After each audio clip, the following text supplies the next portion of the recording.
কত বাস? 1500। 1500? না 1500। তোর কেটে সাক্ষী আছে 1500 রে বাস 1500। তুই আমার কাছ থেকে 3টা 500 টাকার নোট নিস, কর করা 3টা 500 টাকার নোট দিস তোকে। 1500 দিছি 1500। না তুমি 1500 পাই 1500। 1500 দিছি। না না 1500। কেটে আছে তুই সাক্ষী আছে তুই ফোন দে। ওই সামিউল না সাক্ষী আছে। 1500 বাস আমার তুই। আচ্ছা ওই সামিউল ফোন দিলি একটু দে তোর কোন বাপ আছে তো ফোন দিলি আয়। আচ্ছা দে।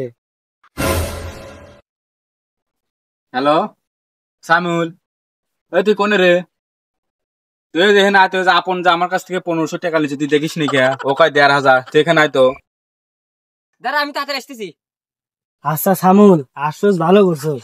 ও আমার থেকে পাই হলো 1500 টাকা 1500। ওই আনাসে করতে 1500। কি করবো? ও আমার ঠিক নে 1500 টাকা নিছে মানে 1500 টাকা, ও 1500 টাকাই দিতে হবে। তুই কি করবি? তুই কর, তুই তো টাকা না দেখছিস তাই না? 1500 টাকা নিছে। 1500 যেটো 1500 হেড হই তে আবার আমি কি করবো? তে শোন, তোরা তো বুঝিস না এখন, তোরা কি করবো তোরাই ভাবে। এই বাংশ দেখলি আছে বিছানা লেগে, আর এই বাংশ দেশে কথা তোরা কি করবো? হারে চলে কিছু লিয়ে যা। ঝামেলা লাগাবে বন্ধু, একটা কাম করিস, তুই আমার 1500 টাকা দিয়ে দিস। আচ্ছা বন্ধু দেওয়ানে যা। আচ্ছা।